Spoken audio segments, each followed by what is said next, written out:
Welcome back. Scours is the most common disease among newborn calves. It can be mentally, physically, and financially exhausting for ranchers who face a scour outbreak. Merck Animal Health is working to ensure calves get off to a great start. Cattleman to Cattleman reporter Dave Russell heads to Alliance, Nebraska to see how minimizing a calf's exposure to pathogens and maximizing its immune response can prevent an outbreak.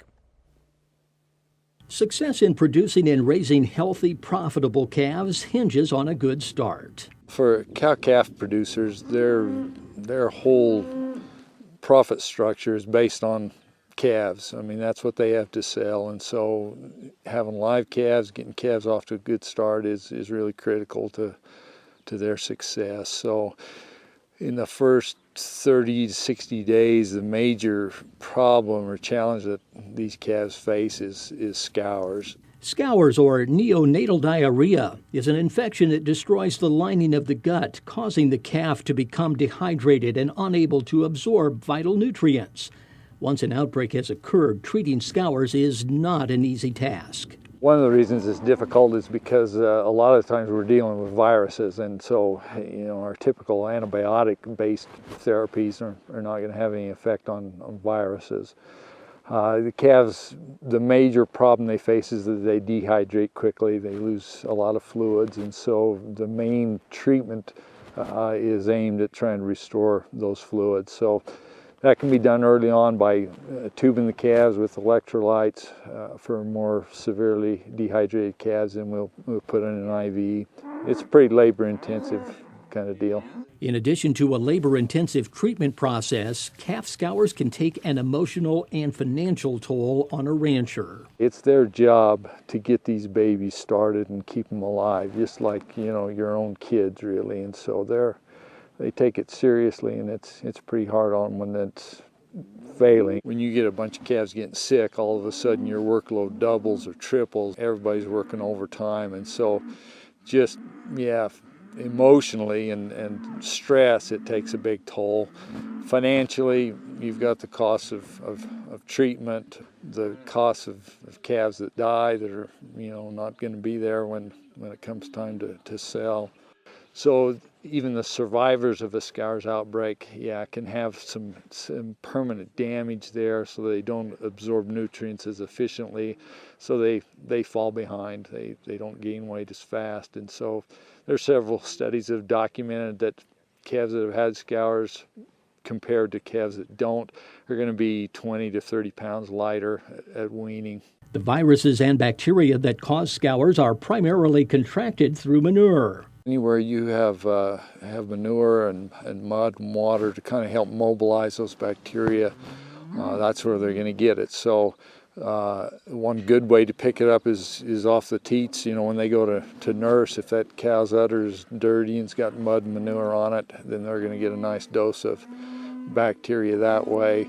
Or if they search around eating little hay and things off the ground, they'll pick it up that way. As a few animals in the herd get sick, then they start shedding much greater numbers of the bacteria or the virus into the environment, and so that tends to have that snowball effect, and more get sick. When winter weather conditions are harsh, cows and heifers are often forced into a small area to be watched. This concentrates the amount of manure, making scours even easier to contract. Dave Sturkle, manager of Snake Creek Ranch in Alliance, Nebraska, knows the challenges this kind of situation can have. This morning's just typical morning. It was 0 degrees when the sun came up, and so everything that we calved through the barn. We want to keep the barn clean and dry, but that's a perfect world, and we don't always live in a perfect world. If you're having a lot of calves, it's hard to get the barn as clean as you want. And the exposure to the manure is higher than what it would be out on grass, but calving them cattle in February, it's just impossible to have enough grass range to calve on and still close enough to the barn that you can help them calves when it's cold. Welcome back. Let's go back to Nebraska and reporter Dave Russell with more on preventing a scours outbreak. Even when dealing with less than perfect conditions, Dr. Hill says there are ways to minimize exposure. First, don't overcrowd your calving cows. If you calve in a barn, be sure it's as clean as possible. And take into consideration using something like the Sandhills calving system to ensure you are continually moving to clean calving ground in order to avoid pathogen and manure buildup. There's a system called the Sandhills calving system developed in Sandhills in Nebraska, where you take your main cow herd, you calve in pasture number 1 for a week or 10 days, and then you leave the cows that have calved with their babies there, and everybody else moves on to the next clean pasture. They calve there for a week or 10 days, and same thing, those that haven't calved move on to clean pasture. One important thing we've learned is that those older calves become the primary source or reservoir of infection. So keeping some distance between the oldest and the youngest is an important strategy. However, minimizing exposure to manure is only half the battle. Maximizing the calves' immunity against scours causing pathogens is critical. Since calves are born with no immunity, ensuring consumption of good quality colostrum to build up the calf's immunity level against these pathogens is critical. The immunity of a calf is important because essentially they're born without any immunity, okay? With human babies, there's a transfer of antibodies through the blood, and so when a baby's born, he has a nice level of immunities from its mother. Calf's not that way at all. It gets no transfer through the blood, so everything that calf gets has got to come through colostrum, or through that first milk, okay?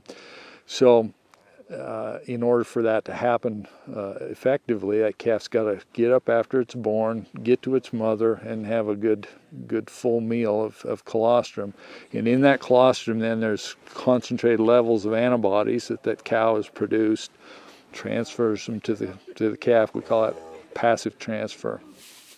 Timing of colostrum consumption is critical. Only 12 hours after birth, the calf's ability to absorb protective antibodies from the colostrum drops below 50%. So the sooner the calf can nurse and obtain colostrum, the better. And vaccinating the cow early enough to establish good levels of protective antibodies in the colostrum is important. By vaccinating the cow, we stimulate the cow then to produce higher levels of antibodies, and those antibodies then again concentrate in the colostrum. So that's how vaccinating the cow eventually helps protect the calf. A good timing is to vaccinate the cow about 7 to 8 weeks prior to calving. Then by 5 weeks, she's beginning to move antibodies into the milk, and everything works out great. When choosing a Scours vaccination program, producers should be sure it includes a wide range of protection. A good Scours vaccine should cover the breadth of viruses and bacteria that are important, that we know are causes of scours. And so there are several strains of the coronaviruses, the rotaviruses, E. coli, Clostridium bacteria, or some of those. So they need to have the breadth of coverage in a vaccine. And new technology in vaccine manufacturing allows the animals to develop a more targeted, longer-lasting immune response. One of the most important features of new vaccines that have come on the market in the last 4 or 5 years is what we call subunit technology. And it refers to the E. coli antigen in the vaccines. This little model helps illustrate what we're doing. Older vaccines that use whole cell technology, you just take the whole cell and put it in the vaccine. The bad part about that is that cell wall is made up of endotoxins, and the less endotoxin we have in the vaccine, the fewer reactions, bad events, lumps and bumps we're going to have from the vaccine. So the newer technology called subunit, we just take the pili here, these little hair-like projections, and put them in the vaccine, throw the rest of the cell away. It allows us to get a more focused, more targeted immune response. Dr. Hill says that a Scours vaccination program should be a consistent element of your cow-calf health protocol, especially when cash flow is tight. An ounce of prevention is worth a pound of cure, and in this case, a pile of money, because scours are so difficult to treat. Some of these pathogens cause sudden death. You don't get a chance to treat them. The viruses don't respond well to treatment. So it's a very important thing to keep in place. It's like going through life without health insurance. I mean, it's pay me now or pay me later. I can't begin to fathom what a 30 or 40 or 50% infected herd of scours would cost your bottom line. At the end of the day, Dave says a good Scours vaccination program gives his calves the advantage he's looking for. It's just a step up for Mother Nature, and when you have that storm and your ground gets wet, even on the Sandhills method, you know, they're challenged with weather as we are. It's just going to give you a leg up for the duration of the season with that calf. In Alliance, Nebraska, I'm Dave Russell, reporting for NCBA's Cattleman to Cattleman. To find out more about Guardian, visit the website guardianvaccine.com or log on to our website at cattlemantocattleman.org.